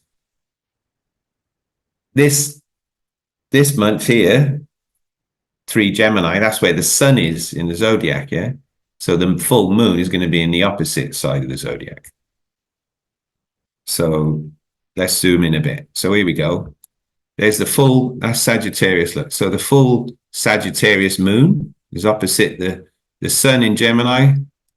And that happened on in the second of Gemini. So roughly the second degree of Gemini, yeah, in the zodiac. And that was Thursday, the 23rd of May. So if I have a look in my chart where 2 degrees Gemini is, that'll tell me where the moon is. So all you need to do is look in your UCC and see where the moons are, and then you can see where they're going to be in your chart and which house they're going to be in for you. So here's mine, look. 2 degrees Gemini in the zodiac. That's also in my 11th house. So there's the start of Gemini, and there's 2 degrees, and that's in my 11th house. So for that full moon, I was reviewing the growth aims, the seeds I planted 6 months ago, when the new moon was in Sagittarius, yeah? Because so I was looking back at the seeds I planted then, all right? So you can set short term, again, 15 days objectives, or longer term, 6 months, about letting go of stuff, all right? Right. So,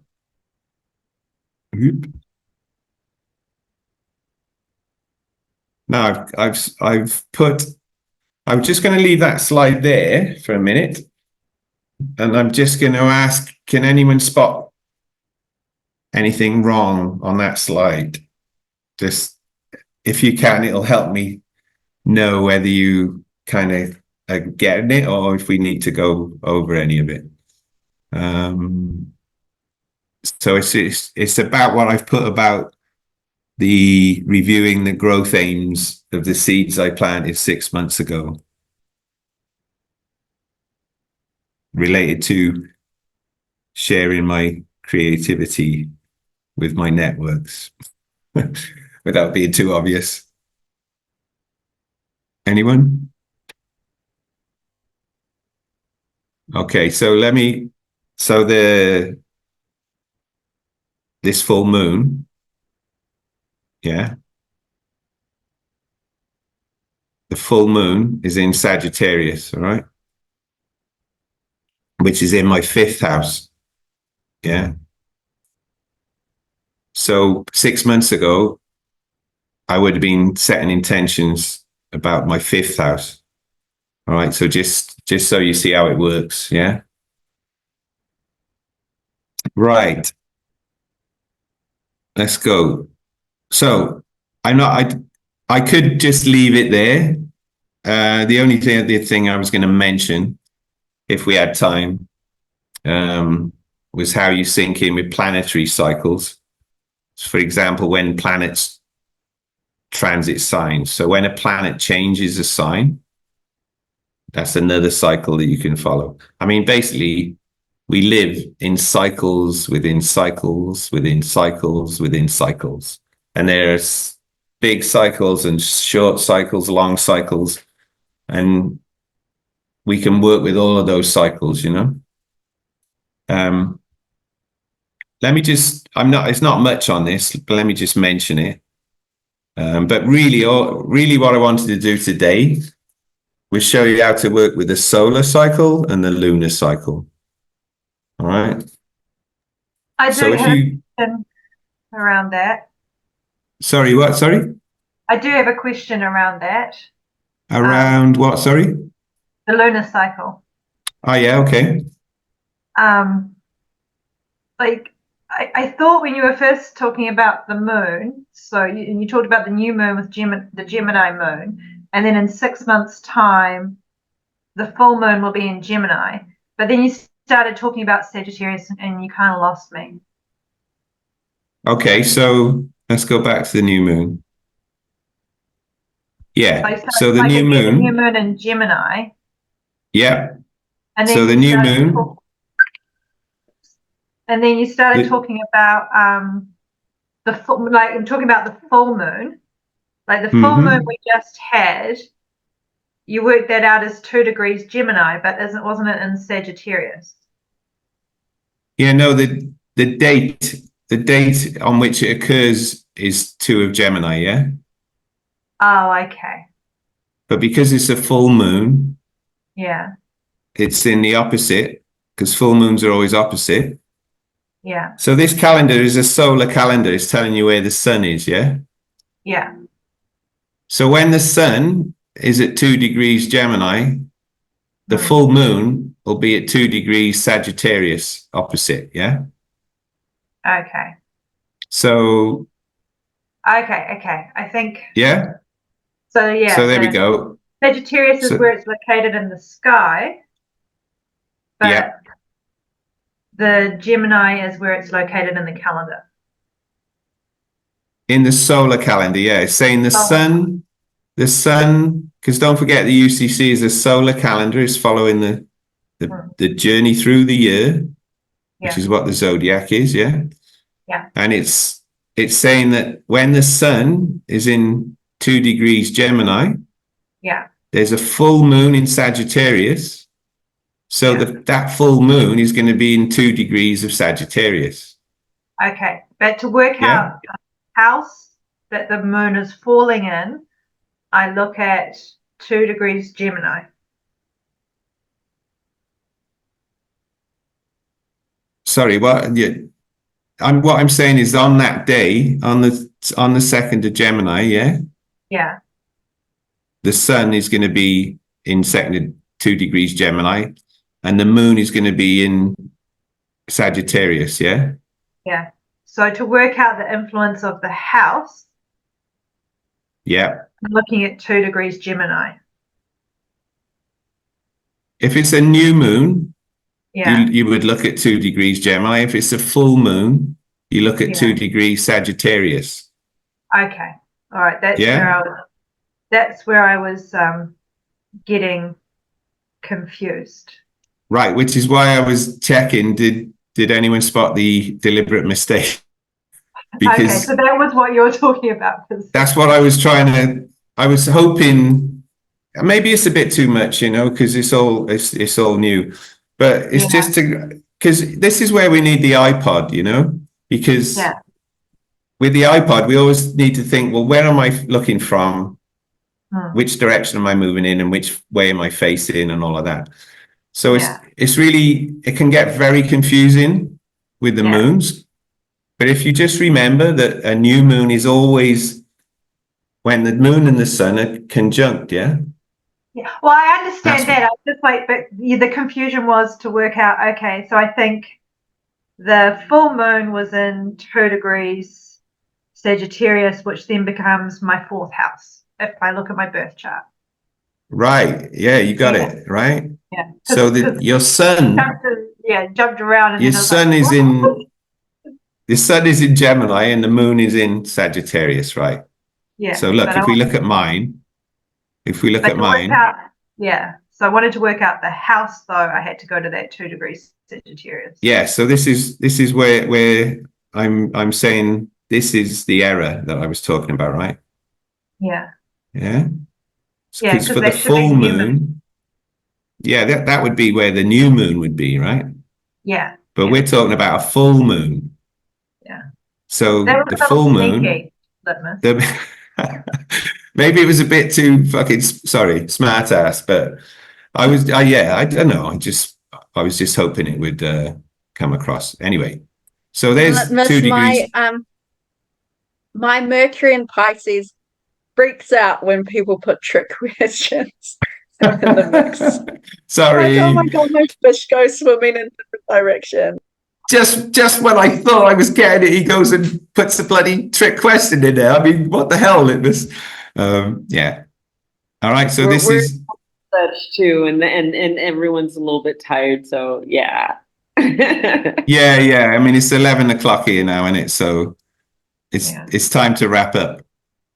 But so just to be clear, I just need to clarify that because it did confuse me. And well, good, because that's what I was hoping. So you've actually answered the question, Anna. All right. Okay. That should confuse you because it's the opposite of what it should be. All right. Yeah. All right. We can move so on. when we have a full moon, we go over here. That's where the sun is. We go over here. And the 2nd degree of Sag, look, is in my 5th house. Mm-hmm. Yeah. So when I'm looking back 6 months, I'm looking back to 5th house stuff, the intentions that I set on the new moon in Sagittarius in my 5th house. All right. Yeah. So what I'll do when I share the slides, I'll put this one in and I'll put up there trick question. All right. And then I'll put the actual, what the real one is. So you can compare the two. And I'm hoping that I'll. Do I what? Sorry? You have the real one already, or do you have to add that? Oh, I'll just add that into the pack. Yeah, that will. It just means moving a few things, you know, like this arrow.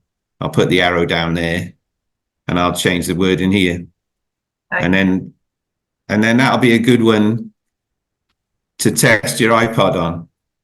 All right. So thank you, Anna. So before we finish, just a word about planetary sign transits. And the reason I put this in is because Jupiter recently, a few days ago, just changed signs and went into Gemini, all right, where the sun is. And where the new moon's going to be and everything. So this is a very current example. Jupiter just entered Gemini 4 days ago, all right? And Jupiter has a 12, you might remember from last time, 12-year zodiac cycle. So the last time Jupiter went into Gemini was 12 years ago. All right. And actually, if you use the date calculator on the Universal Celestial Calendar website, you can put in the date and it'll tell you how many days ago it was as well. So it was 4,370 days ago today. So on the 21st of Gemini this month, that's the 11th of June, all right? But it's 4,370 years ago, days ago today, the sun last went into Gemini, all right? So there we go. If we put 11th of June, 2012 in, it tells us it was the 21st of Gemini, 13513, all right? So, and you can do that on the app as well, because the app's got the date converter in it as well, as you know. So where's my, there we go, slide. So if you want to have a go at this exercise offline, if you locate the start of the sign, that's the collective, the sign, Gemini, in your chart, and see which house, so for you individually, where that is, where's the first degree of Gemini for you? And then you can look back to Gemini 12 years ago, when the sun, Jupiter last went into Gemini, and you can see what Gemini things were happening for you then related to the Jupiter, right? And are there any echoes of that now? Now, I find this stuff really interesting. And you might remember we talked last time about the Jupiter-Uranus conjunction. This ending tomorrow, actually. That's ending tomorrow, that one. And you could look back to when that started, and that's amazing. You know, for me, that was a real revelation. So yeah, see where Gemini starts in your chart. So you can see for me, again, it starts here in my 11th house. So I know the Jupiter now is just around here in my chart. So Jupiter is expanding my 11th house energies, yeah? So it makes me want to do even more workshops and share even more of my knowledge with more of my friends and networks, okay? So look out. I'm going to start doing one every 5 days. No more. But yeah, you know, I'm joking, but you can see what I'm kind of saying. So you can do that as well. You can see where first of Gemini is in your chart and see what house it's in. And that's the area that's going to be expanding. Litmus, I have a question. Through Jupiter. Yes, Charlie.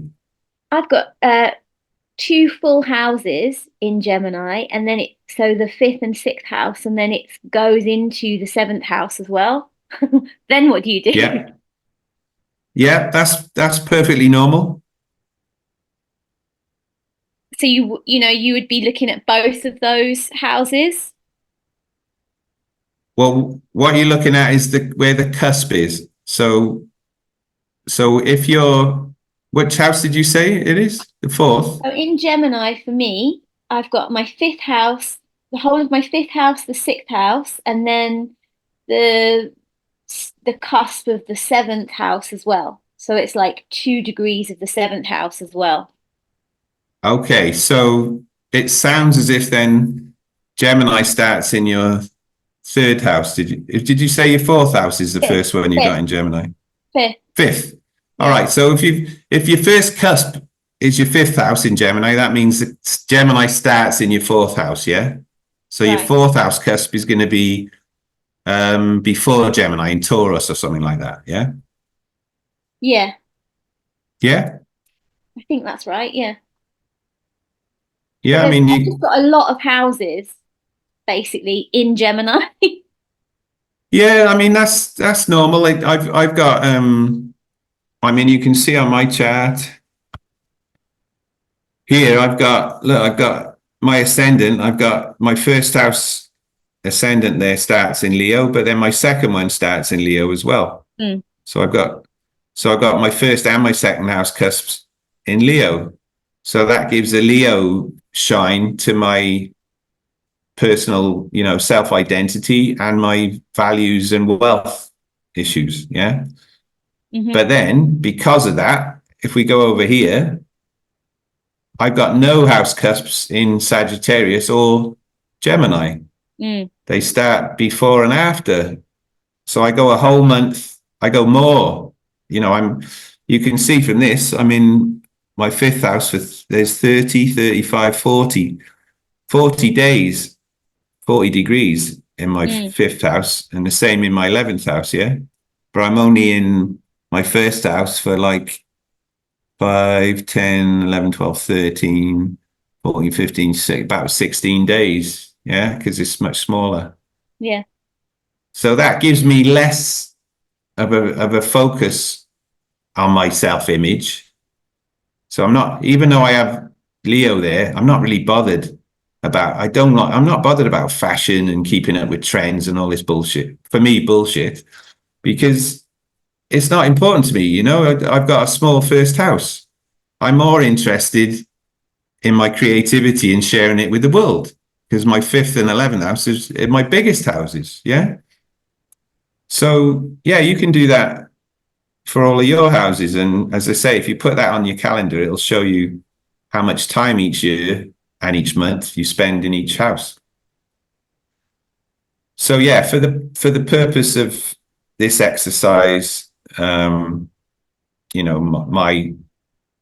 Jupiter went into Gemini there, it was in my 11th house. So I look back to the 21st of Gemini 12 years ago, and I looked at what was going on in my life then. And my 11th house is all about sharing and networks. And guess what? Exactly at that time, 12 years ago, I was back in England doing like 3 summer festivals, presenting this stuff to audiences in festivals. I just created my calendar. I was presenting my calendar to people and telling them that it synced with the zodiac, and they were all looking at me like that, like this, like what's this guy on about?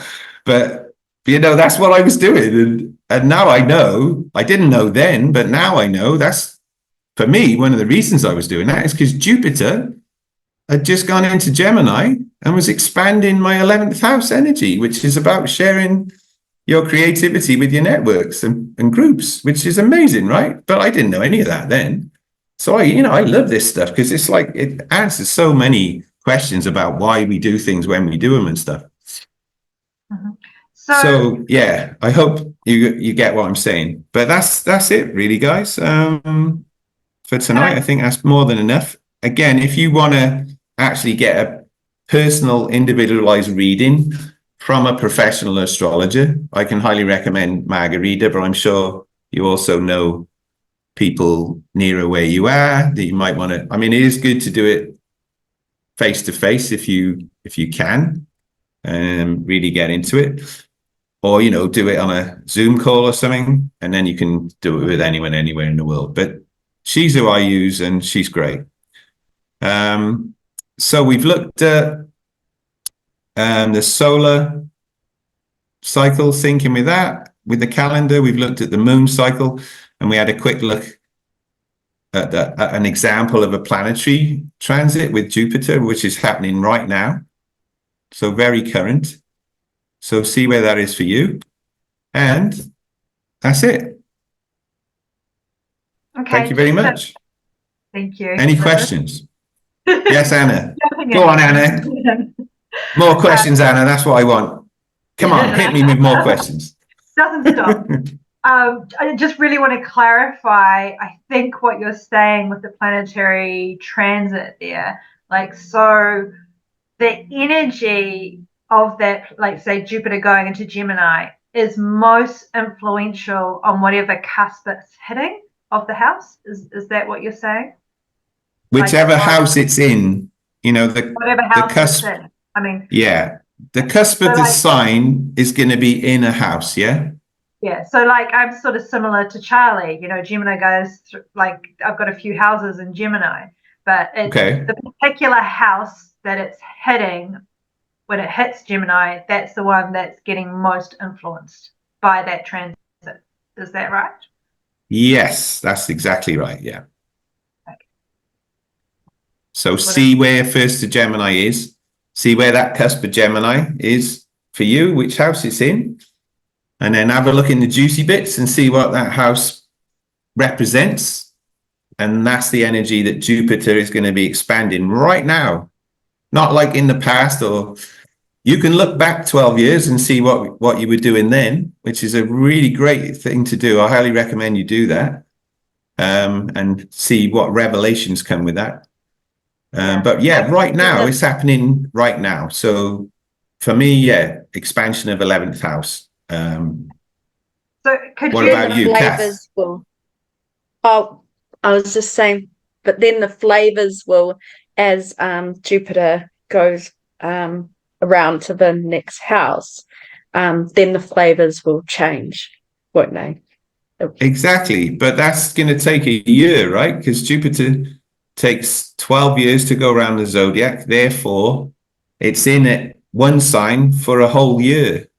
You know, this is what the Chinese calendar is based on. This is why we have one animal for a whole year, because it's one Jupiter sign. Okay. Yeah, but and there's 12 animals because it takes 12 years for Jupiter to go all the way around the sky. Yeah, I guess what I think what I'm hearing with Kathleen's input.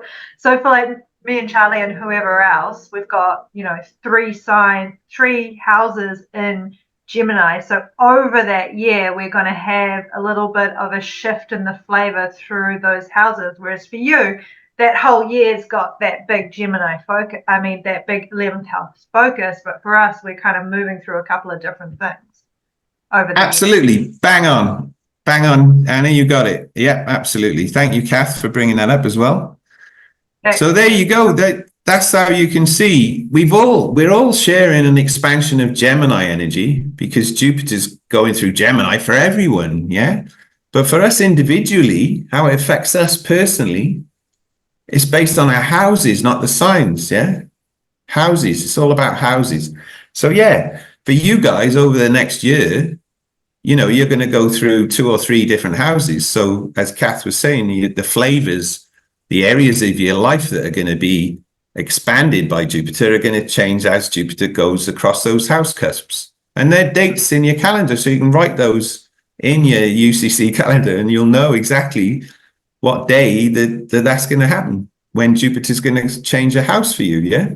And as you say, for me, I'm very happy to report that I'm going to be in Gemini the whole year, you know, because I've got 4 planets in Gemini. I love Gemini, you know, I'm a Gemini to the max, as you may have noticed. So there we are, yeah. But I hope that's a good point, Kath and Anna, and I hope that really brings it home to people.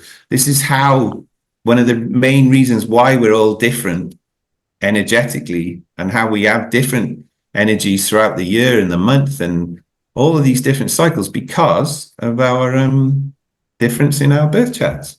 So yeah, good stuff, guys. Any other questions? I got one more, and then I'll hand it over to someone else. Can I just ask, Anna, do you think I'm going to need to look at any slides while you ask this? If not, I'll stop sharing my screen and we can have a better chat. No, I was just going to ask. I was just going back to like the meanings of all the 10th houses, and the one on like, I don't really know what you mean by legacy. That was. So can I stop sharing my screen? Yeah. Okay. Stop sharing. Right. I can see you now. Hello.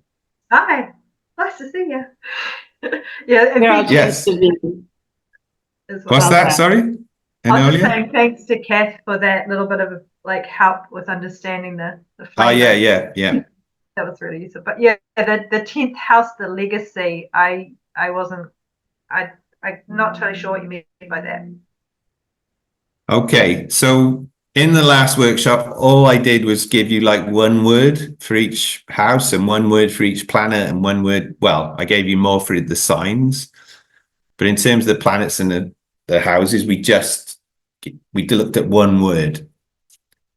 Now, if you want, I do have a more detailed slide which was in the last presentation, which goes into a lot more detail about what each house represents, yeah?